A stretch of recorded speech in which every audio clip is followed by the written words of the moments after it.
Hello and welcome to San Diego Sports Junkies, a show for fans. By the fans. I'm with Justin Smead. And I'm Josh Taylor, and we want to hear from you. We know that you're disgruntled as well as we are. The Chargers have been mediocre at best. WTF, Norv? Holy cow. Sad face. 619-387-3452. We want to hear your voice. We want to hear what you're thinking right now about Chargers football. So give us a shout out. We're going to do a little quick news on the Padres really quick before we jump into that Charger stuff. And Padres waive pitchers Stauffer and Moseley, which kind of a surprise. You and I really thought they were going to be a staple in the rotation, but just hampered with injuries. And obviously they've made their decision. They're going to look into the open market. Right. And we thought that too. We thought they were going to bring some guys in. But we were very, very surprised to see Stauffer and Moseley leave because these guys have been here for a few years now with some great highlights already. I mean, Stauffer's pitched pretty well for us. Moseley was a guy who came in, I think, from the Yankees, pitched pretty well and found a fifth starting spot. So just had some shoulder issues. Yeah, sad to see Stauffer most of all go because I thought he had a lot of upside. But all in all, the Padres are moving in a new direction, and we shouldn't be surprised about moves down the future. So no, obviously this ownership, the O'Malley Group, they want to build a winner. Mm-hmm. And, they can't hold on to damaged goods. No. They want to get people in there that are healthy and can make able-bodied, yeah. They can make an improvement right now. A contribution. Not all-star break. We need somebody that's there You in need April somebody now. Yeah, exactly. So enough of that. We're going to move on to the Chargers or the Chokers or whatever you want to call them. Oh, jeez. 2 weeks we've been beat up, okay?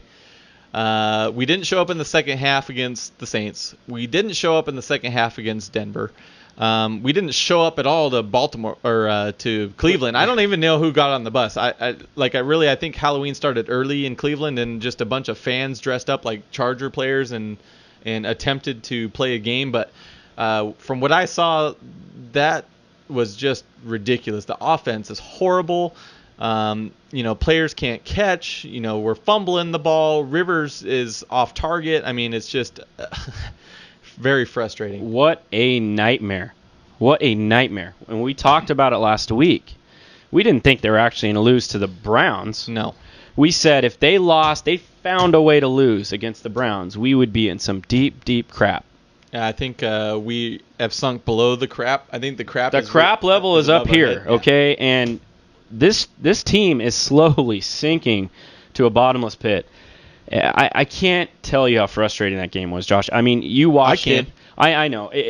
From every aspect of football, running, passing, no pass rush, dropping passes, fundamentals, catching. It was one of those games you're like, are you serious right now? Like, are you serious? 2 weeks of preparation, and this is what we came up with? Off a bye week. 2 weeks. For the Browns. Playing a 1-6 team. Brandon Weeden? Wow. Who the hell is Brandon Weeden? He's like a 37-year-old rookie. I don't know. He looked better than Rivers did. Everybody looks better than Rivers. I could go out there and complete some passes better than Rivers does. I mean, it's ridiculous, man. Frustrating loss. I don't know what we do from here. You go play Thursday, and what?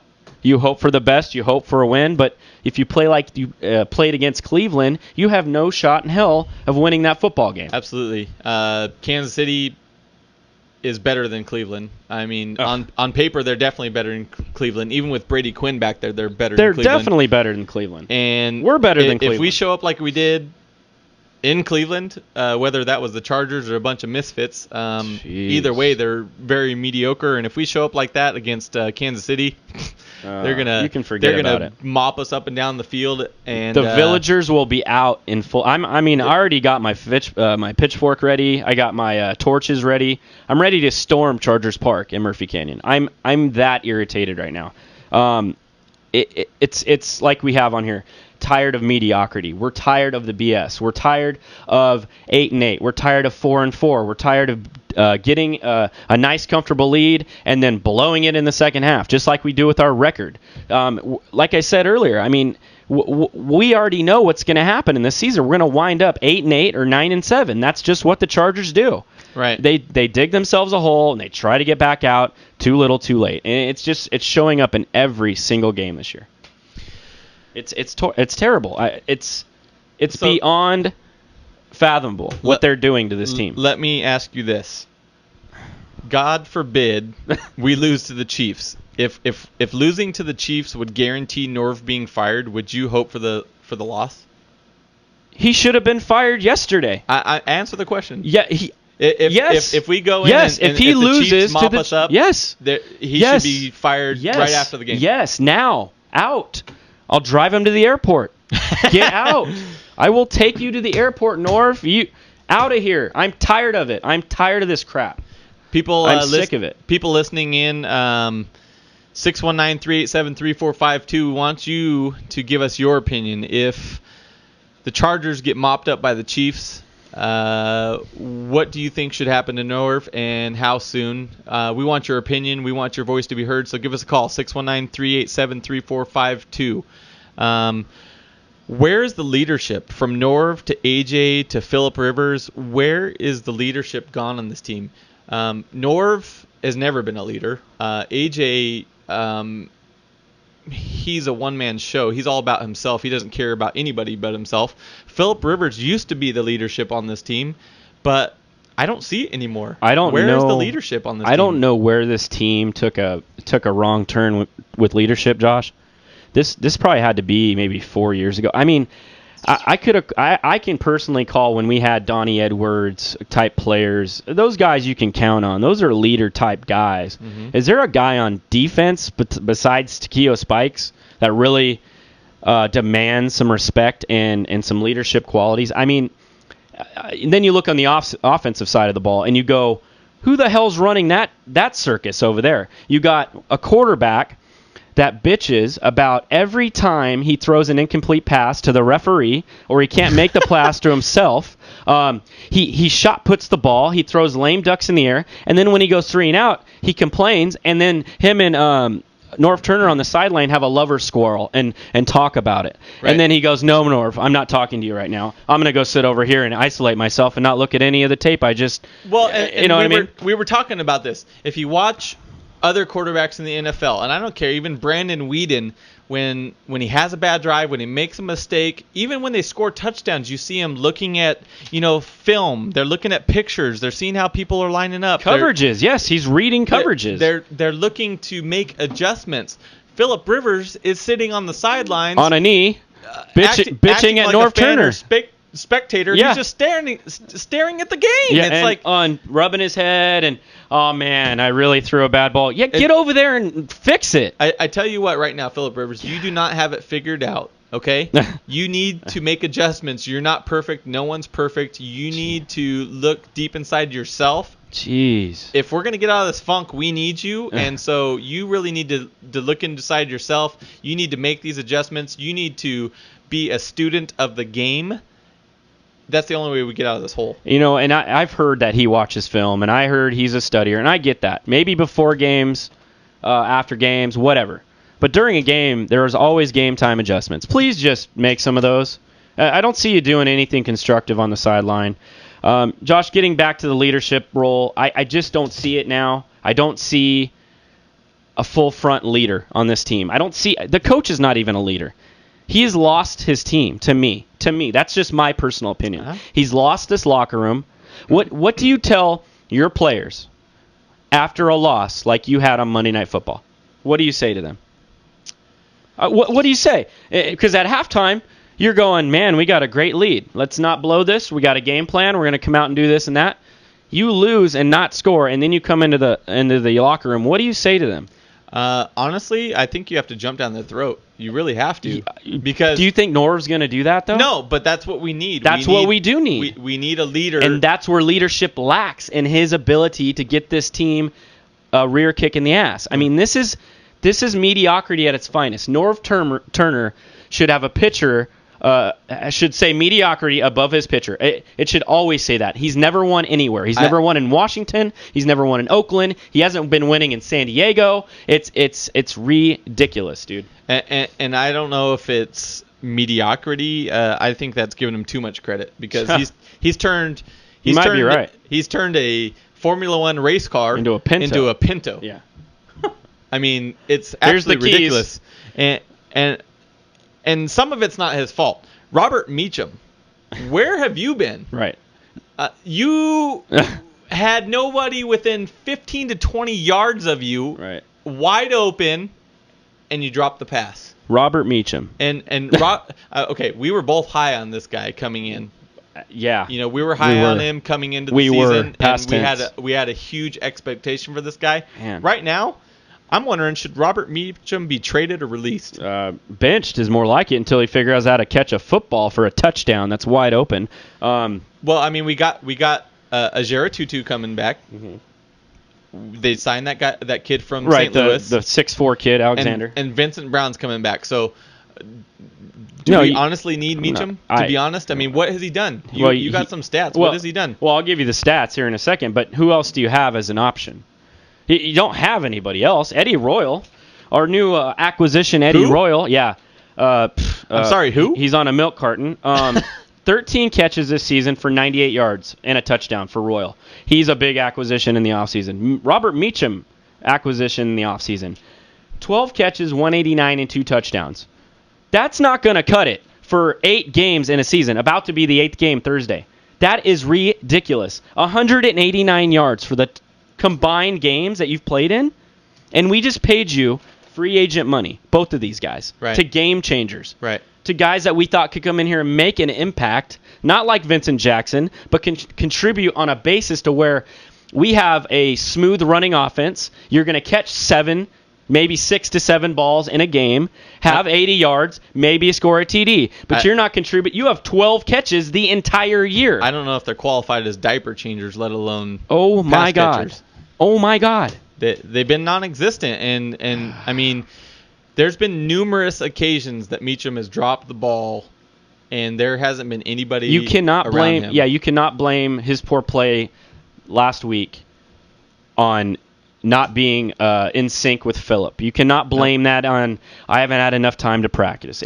This is, if anything, they look the most in sync as far as route running and the ball being there on time and still not making the plays. Right, and it's like we were talking about. It's a combination of all things. Norv, everybody. Yes, Norv's not out there making plays. He's not the guy doing it.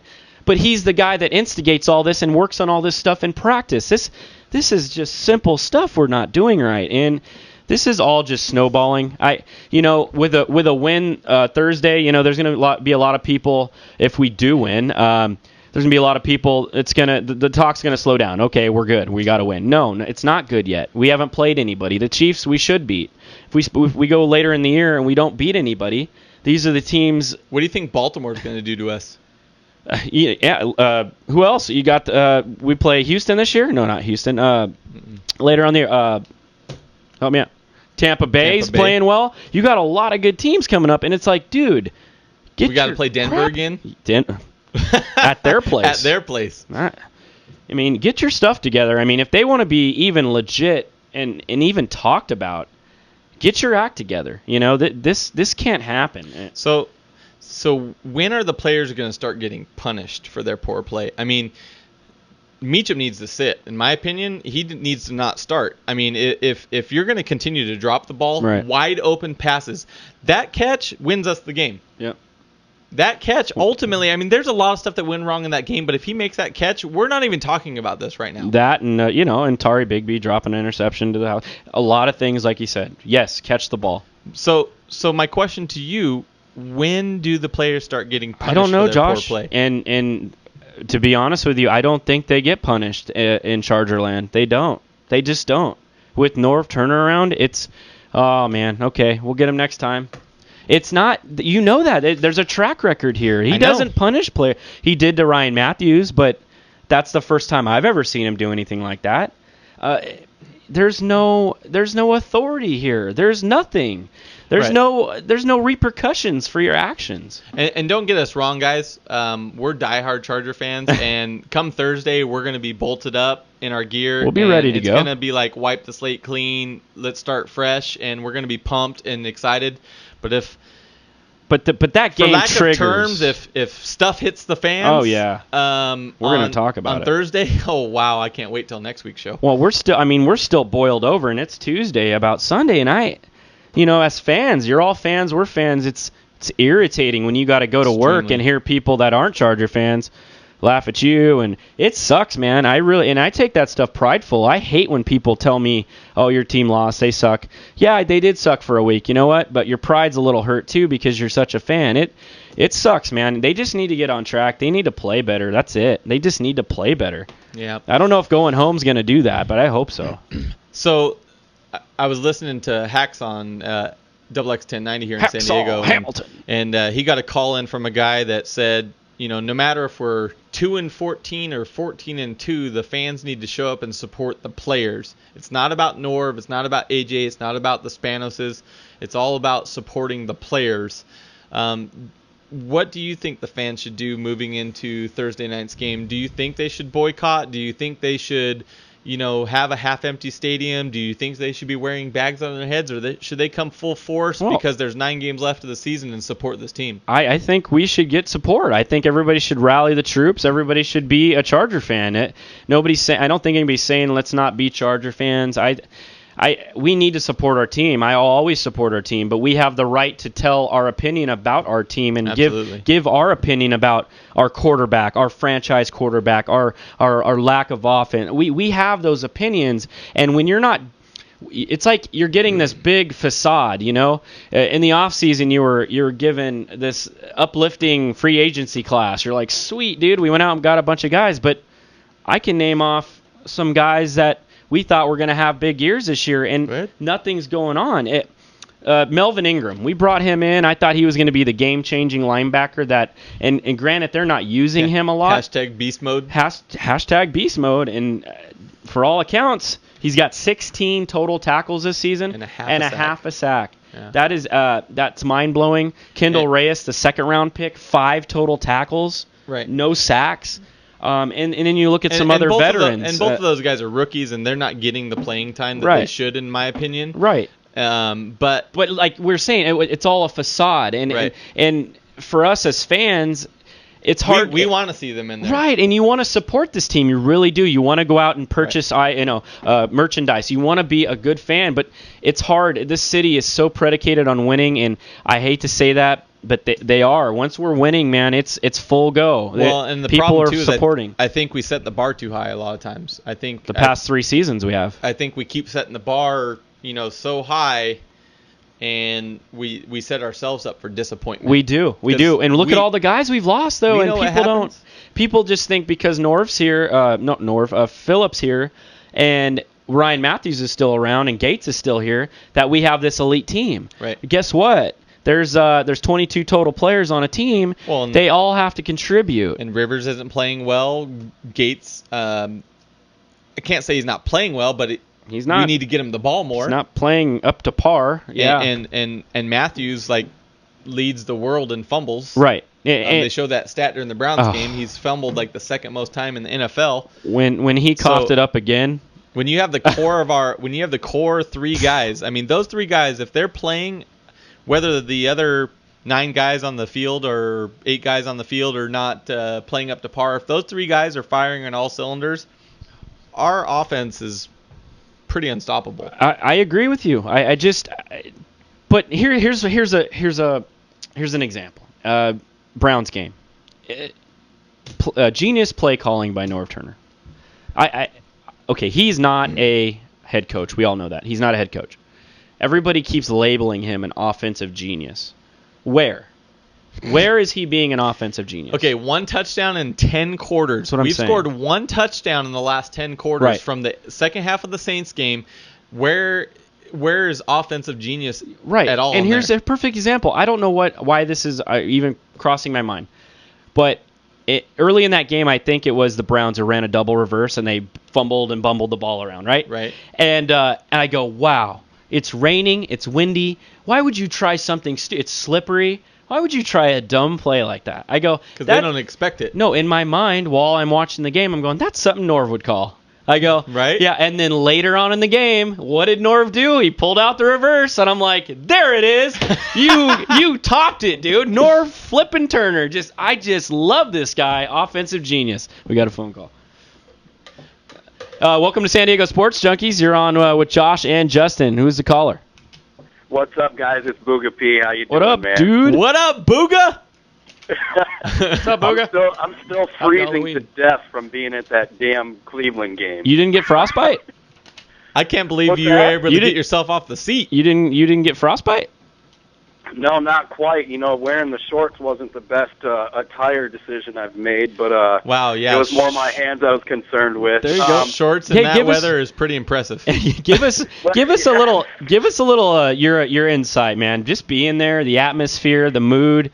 It looked like a pretty empty kind of crowd. I don't know. It didn't look full. I mean, I wouldn't sit in that stuff, but you're a diehard, and I love that about you. Give us your take on the whole game.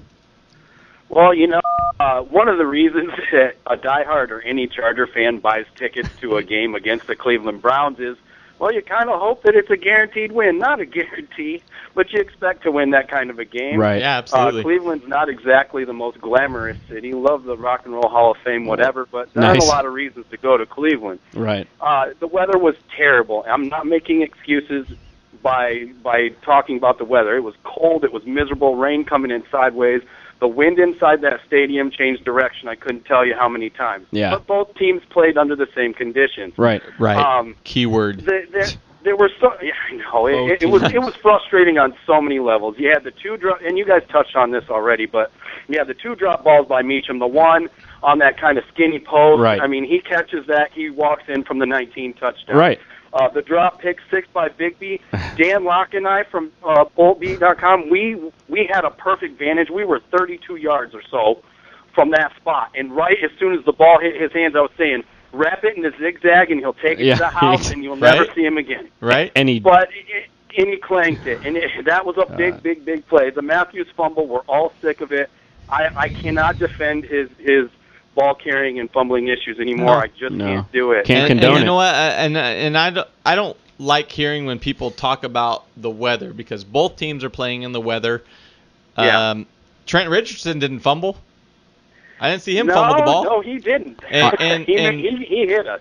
And not only that, he ran for 100 yards. And I just don't understand how a rookie in that situation playing against a supposed, good quality team he's a stud can rattle rookie, off though. 100 yards. He's a stud, though. I give him that. He's a good back, and the way they mistackled him up the middle was just disgusting to me. Right, I couldn't even tell you how disgusting that was. Justin, you said it, too, and I don't want to pick on Bigby after the drop pick 6. Bigby's a hitter, but here's the thing. That tackle. In that kind of a weather, you have to wrap up. Yeah. He missed that tackle. He was nailing Richardson and whomever had the ball, but guys are sliding off because it's wet. Not to blame it on the weather, but you have to play football when it's coming in sideways. They say Trent Richardson is a physical just phenomenon, freak, and he's a big back. And, I mean, looking across the line, you think the Chargers would go, hey, man, we really need to do a great job of tackling today. Right. And look across at one another and go, hey, I got your back, you got mine. Let's hit them in the mouth. Let's make every tackle count because you never know in this weather. Well, and coming out in the second half, they did shut Richardson down. The second half they did. They did good. But like you were saying, Booga, you can't one-arm tackle this guy. It's like Jerome Bettis. It's like Tolbert from a year ago with the Chargers. You can't one-arm tackle those guys. You have to hit them square up, and you have to hit them low because if you try to hit them up high, they're just going to run you over. Yeah. Well, perfect example of what happened. One arm them up high like that, and you're going to be wearing a sling or a cap or something of that nature for sure. Hey, I wanted to ask you one question. Did you hear Philip Rivers' comments after the game?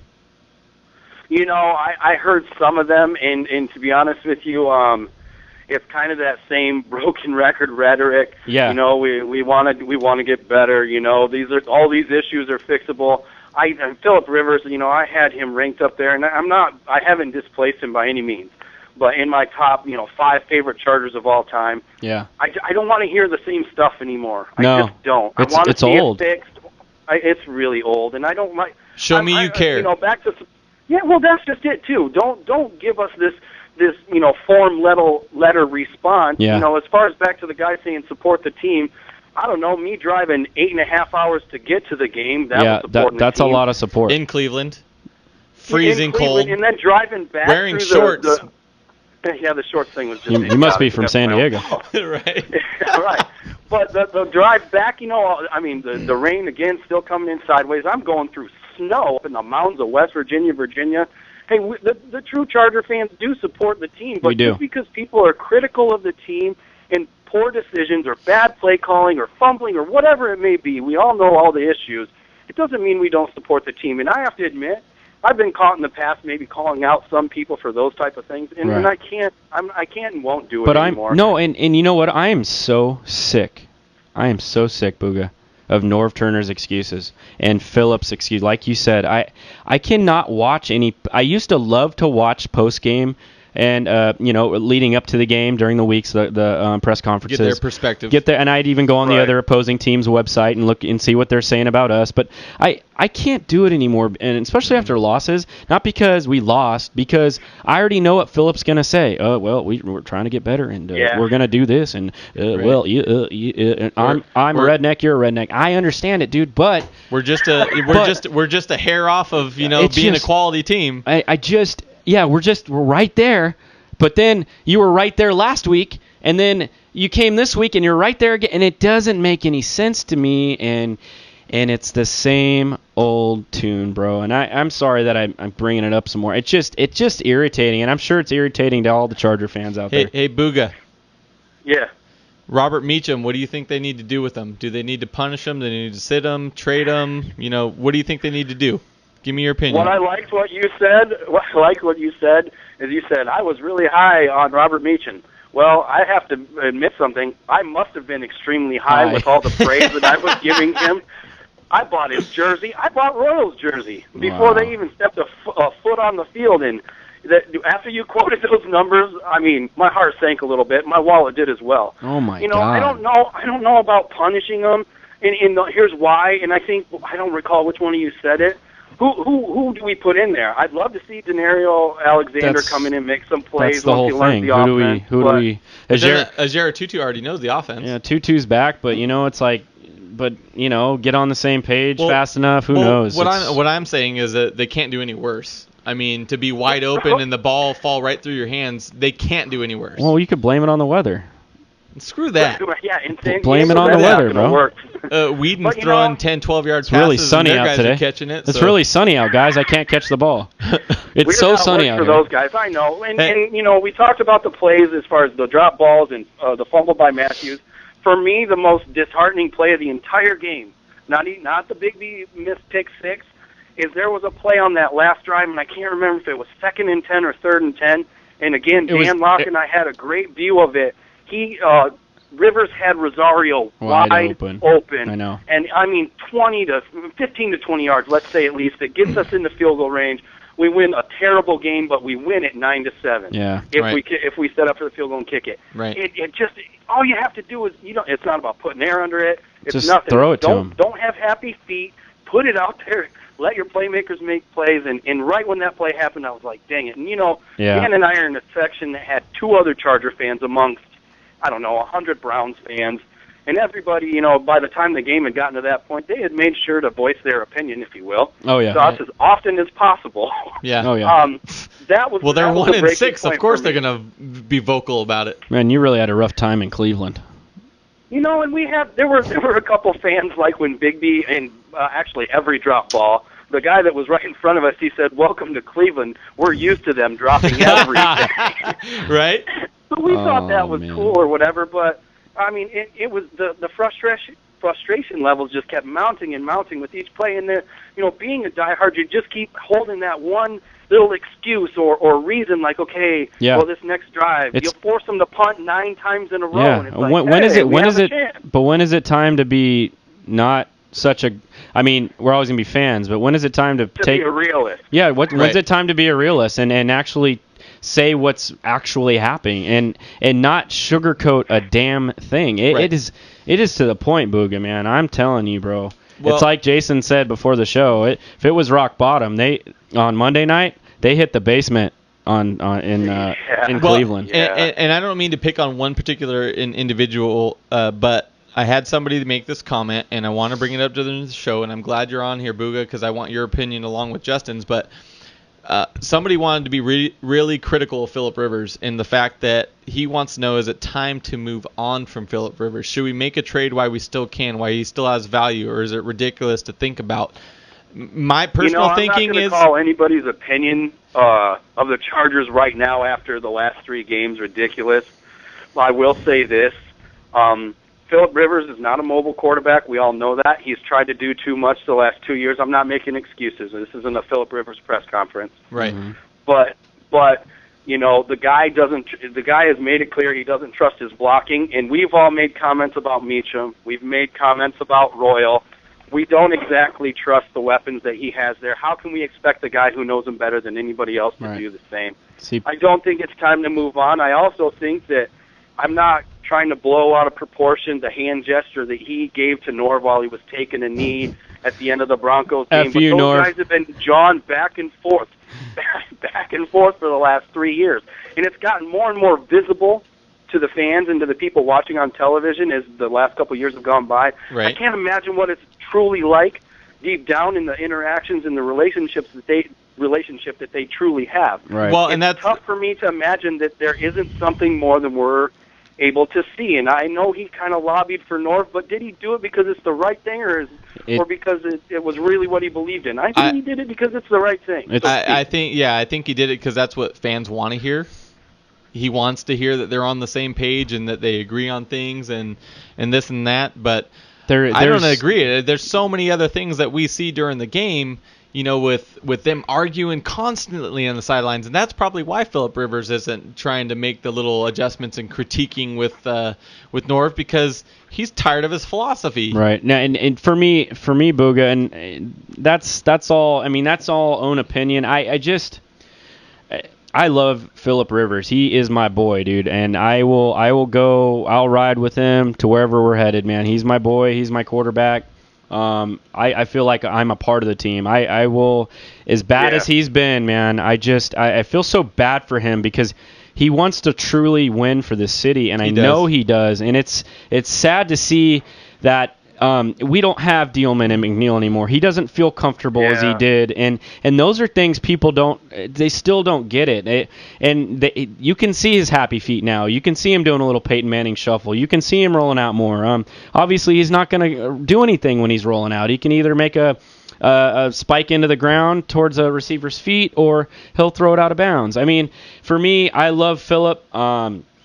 I will ride with him as a fan. I will never, as long as he's here, ever detour that, and I will never go against him. I think he's the right guy for the job, unless he came out and said, hey, look, I just don't have it anymore, and I'm going to retire. And he told the truth.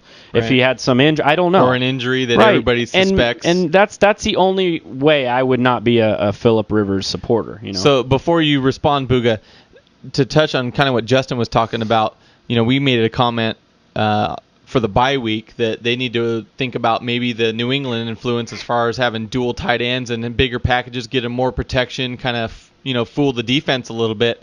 And we saw nothing of that. Mm-hmm. And you would think if there is that confidence with the offensive line that the coach would try to make his quarterback more comfortable by putting bigger packages up there as far as blocking schemes and whatnot. And so what? We only throw Gates and a couple receivers out there. I think Gates and a couple receivers is better than what most people have. Right. If we can get Phillip the time to pick them apart.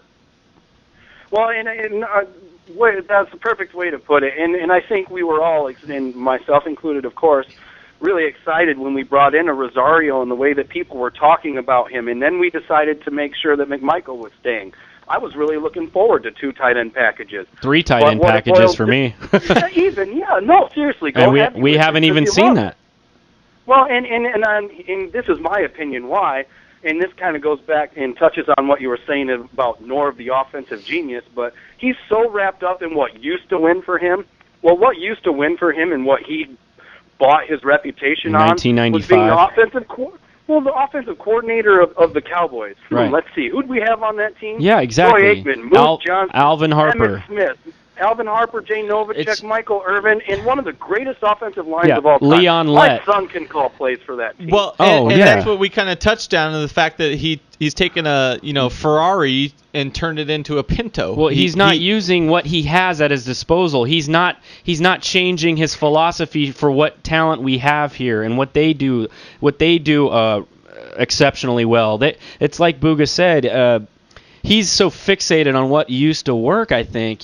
Let's throw in some trickery plays. Let's do that and this.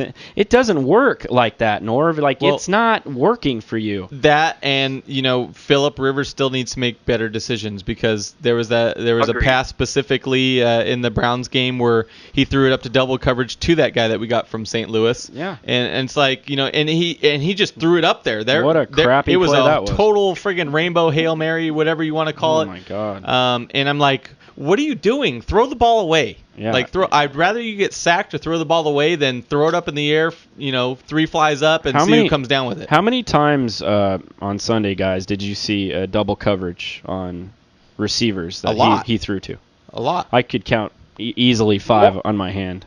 More often than you would like him to try to put a ball in there. Although especially when those conditions. Well, that's just it too. We know he has a quick release, but let's not confuse Phillip Rivers for having a cannon arm. He does not have a strong arm. He's been helped out a lot. I know how accurate he is as a deep passer, but he's very accurate. He is really accurate, but on the deep ball, part of that is a little masked in the fact that we've got 6'5" Floyd. Vincent we used Jackson. to have 6'5" Vincent Jackson. Gates is 6'4". I mean, those guys have made a lot of plays that wouldn't necessarily be made by a Robert Meachem or a 5'10" Eddie Royal, regardless of how fast he is. Right, and look at what you used to have. You used to have a remember, Chambers used to make acrobatic catches. I mean, you used to have guys in here that were just acrobatic with it. And Vincent Brown last year made him look good several times with catches that he went up for.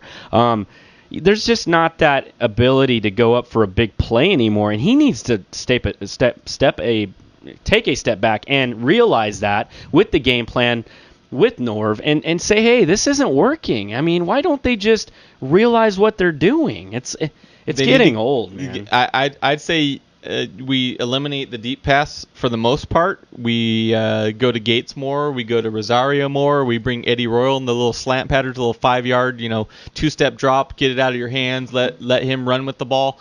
Because other than Floyd, which they're double coveraging or triple coveraging, they don't have the people to putting a robber over. Yeah, yes. they don't have the people to go up and get the ball. And one of the questions I had from at the Raider Hater was, at this point of the season, who do we miss more, VJ or Tolbert? And I say without a doubt it's Vincent Jackson.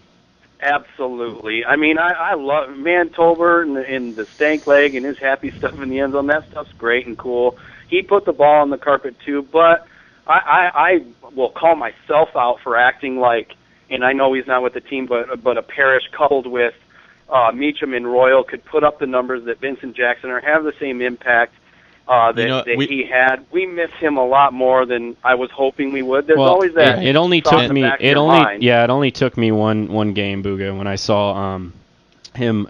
I saw the Tampa Bay Bucks play the Saints, and the way he was going up for balls, and I'm like, it's just one of those plays Vincent makes, right? 2 defenders closing in on him. He has the field. He has that spot where he's going to catch the ball. He's already mid-flight in the air. He picks the ball out of the air. He grabs it, brings it in. 2 guys, two defenders drill him.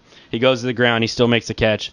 That's what we miss. Right. The perfect route running, the acrobatic catches, the go up and be fearless attitude. And yes, I think we led on to believe we weren't going to miss him as much as we do now. We all drank from the Kool-Aid. Yeah, we drank from something. Way too much too, fellas. And I'm the biggest person as far as the whole. I wanted to mask the whole thing. It wasn't necessarily in a supporting of AJ. It was more like, all right, well, as soon as we lost Vincent Jackson, I was devastated he chose Tampa Bay, but we got Robert Meachem.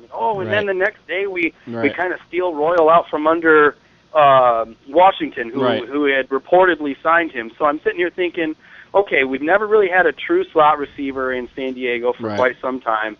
And this could be fun. He's a great return guy. Meachem, hey, the guy was, in my opinion at the time, and now I kind of know why, but he was never given a real opportunity to shine in New Orleans. Well, I mean, he's been given an opportunity here in San Diego, and it's been, more than frustrating to say the least. Yeah. And I'm not hating on the guy, and I'm not hating on Royal either. Right. I answer and get a lot of emails about, I can't believe you bought those jerseys. Yeah, well, I can't believe it either.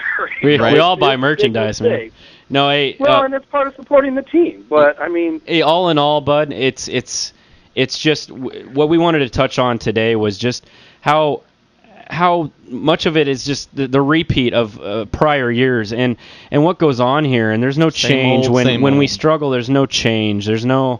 And it's just there's nothing being done to correct the problems that we have, and that's what we really wanted to highlight today. Blame being laid and people being punished for their poor play, in my opinion. But Booga, I really appreciate you, as always, calling into the show. Justin and I will be in touch with you. I know you're coming to San Diego to watch the Chiefs, and we definitely want to meet up with you when you're in town. So. Yeah, let's play some pool, have a beer. Absolutely. I think both those sound like great things. Hopefully, we don't need to overdo the latter because of a terrible outcome to this game. Oh man, I hope Friday night we're not drinking at the pub together after a loss, right? Guys, again, thanks a lot. I love being on the show. I love the show. Thanks for having me. And here's to hoping that something that we don't expect happens. And I'm not saying I'm gonna. Of course, again, I'm gonna take the Chargers like I do every game. But I don't know that the fan base as a whole, much less myself, could take another loss in a poor fashion. Yeah, absolutely not. I'll tweet you what I think if we lose. I'll tweet you my opinion what happens because I honestly think Norv's gone. Yeah, I think Norv's gone if we lose. Well, and I think you guys tweeted out that question earlier. If it means Norv being gone, would you hope for a... No, I never hope for a loss ever. Loss? No. Me neither, but how much of the fan base, if you thought a percentage, would be okay with that right now? I would. I would. It's like an oxymoron. I think 85% of the people would be okay with Norv going bye-bye. Yes. See you, Norv. If we lost, I agree. Right? What the F, Norv? What the F? All right, Booga. Appreciate it as always. Fellas. We're going to move on to our Debag of the week, so stay tuned for that, Booga. All right, guys. Thanks a lot. Bye-bye. Later, bro. So, Debag of the week. For me, let me get my notes out here. Dean Spanos, if you can hear me loud and clear, this is for you, okay? This is why fans wanted to get rid of Norv and AJ. Because no matter what moves AJ or Norv have made, Norv has the knack of bringing the worst out of people, okay? We have a potential Hall of Fame quarterback. I'm pretty sure Gates is going to be a Hall of Fame tight end. First ballot. And they've been invisible for most of the year. Robert Meachem, he couldn't catch water if he fell out of a boat, okay? Our savior left tackle can't play because of back spasms, and Justin has no problem touching on that if you saw a few shows back. Our potential all-star running back can't hold on to the ball. He's actually second worst in the NFL. You, Dean Spanos, are pathetic. You need to grow a pair and do something before you lose the fan base, which you're pretty much already losing, and before you lose your shot to relocate to LA and make all this money that you think you're going to make, which isn't going to happen. But you really need to grow a pair and make some tough decisions because, A, the fans deserve it, and definitely, and B, the players deserve it. We have all this talent that's getting wasted on the field, and I'm gonna let Justin finish up with this. Well, Dean Spanos, he should have made the corrections last year. He's already seen the fruits of the loins. He's already seen what happens when these two guys are at the helm. They had some prior years where they were very successful, AFC championship game, some playoff wins. That's all fine. But we are in the current now. We are here. We're in the present. We don't like Norv Turner. I don't like Norv Turner. I want him gone. I don't personally. Like AJ Smith is a joke. I think I think he would be a good GM for somebody with a higher maybe some more money to spend, or I don't know, with some more leeway. I don't know. It seems like he's a puppet to Dean. He's not going to give you much. There's things that I don't agree with in the whole operation of the Chargers. I definitely think Dean Spanos deserves a D-Bag of the Week award because, I mean, us fans truly really care about your franchise, dude, and you're driving this damn thing into a tunnel that you can't see out of, and it just goes and goes and goes. And it's a never-ending pit we're heading down right now. I wish you would grow a sack, and I wish you would do something about it, and I wish things would turn around in this franchise. You got to get on this stadium issue. Things have to go our way for that. I know it's going to take a lot more than some money funded by you, but Dean, dude, as a Charger fan, can you just do something? Get rid of these guys. You're embarrassing the city. They've had talent to work with. They've had opportunities to win, and they just can't get the job done. And you continue to employ these idiots as leaders and as representatives of the Chargers, and we're a laughing stock of the NFL right now. And to call them leaders, I think is an overstatement, and probably the overstatement of the year. If you want us to pay our hard-earned tax dollars to help fund a new stadium in San Diego, you, Dean Spanos, need to do what's best for the franchise, that's getting rid of Norv and AJ. The players themselves, we have a lot of talent, and we need a leader to lead that talent to get us, to that Super Bowl that we all want to watch. And Dean, you definitely are the D-bag of the week, and I really hope that you listen to the fans' voice as we do week in and week out, and I hope you make the right decision, because right now we're falling into a deep, dark pit, and right now I don't see the light. Dean, I want a Lombardi trophy before I die. I'm only 26. I need to see a Lombardi trophy here in San Diego. And speaking of Lombardi trophy, Dean, I don't know if you saw the DeLorean that was sitting outside Charger Park that had the sign that says, "I just traveled to the future, and the Chargers do win a Super Bowl, but it's without Norv and AJ." Nice. That actually happened, by the way. There was a guy outside of Chargers Park today with his DeLorean, and the sign said, "I've been to the future. We've won a Super Bowl," and it was without AJ and Norv. That is classic, and I love every minute of it. Absolutely. So, but take that, Dean. I hate you for the minute or for the moment. I think you've done a lot of great things for this community. I don't hate you personally. I don't like some of the decisions you made with this franchise recently, and we're just passionate fans reaching out to you. So don't take it personal. We're tired of wasting the talent, and we really need to take this talent before it's too late and turn it into a champion. The well is drying up very quickly. Absolutely. So. We're going to go into our last little segment, and we actually already jumped on one of the questions with Booga there, but at the Raider Hater, he wants to know, do you think the team has quit on Norv? Personally, I think they've quit on Norv a long time ago, and I think when it comes to the media, I think it's just saying the right things. Mm-hmm. But I think they've given up on this team even into last year. I really do. I think the players have given up on Norv and his philosophy. I think the philosophy is tired and old and worn out. I don't think they've quit on Norv. I think the message has run dry. I think that every coach has a message. They preach and they preach. What's Norv's message? We don't know what's inside the locker room. I think his message has grown old with some of the veteran players on this team. I don't think they're going to respond as well as you would hope as a coach would try to emulate. He wants to be the guy out there in the frontal point. He wants to be the leader.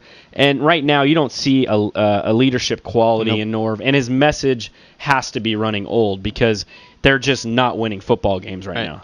So we just got a tweet in, and they want to know the problem with firing Norv, who steps in?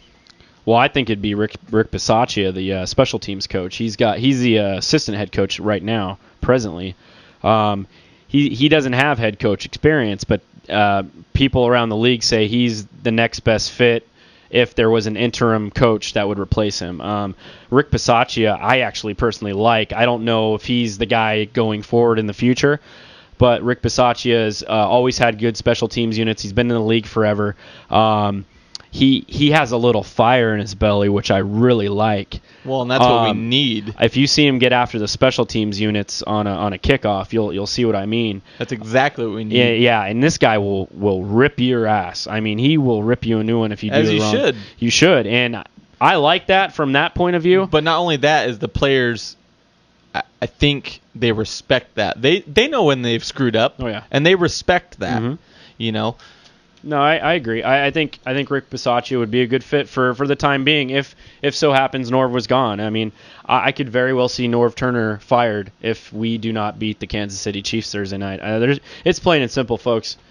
You continue to decline. You continue to decline. They spent a bunch of money in the offseason. You can guarantee Dean Spanos is not happy. He went out and spent a lot of money. A lot of money. I don't know how you could be happy. Unless there's something behind the scenes. He had trouble bringing these guys back last year from all the fans' input. There's a so-called conspiracy that all this is being laid down the way it is because he's hoping to upset the fans to where they won't care if they move to LA. Yeah. But hopefully that's not true. I don't think it is. Like you said, he's spent some hard-earned money and he's tried to make improvements. And you know what? Our team, on paper is better than it was last year. We have improved from position to position. In certain positions, yeah, I agree. But I can't disagree with you as far as Rick Bisaccia stepping in. That a lot of the players really respect him. Right. And as well. He would be a good fit. But that's all hearsay. We don't know that's going to happen. But if that was to happen, I'd really like to see him step in just for the meantime. And if he does get fired Thursday, if we do lose, hopefully we don't. I don't ever want to lose, but if it happens, I'd like to see him fill that role. Brantford W at Ultimate Laxbro. Thank you for the question. Guys, this is a show for fans. By the fans. We really want your voice to be heard. We're here for you, and we appreciate the calls, the text messages, the tweets, the Facebook posts. This show is your show. Let your voice be heard. With Justin Smead. I'm Josh Taylor, and San Diego Sports Junkies. We are out. Bye-bye.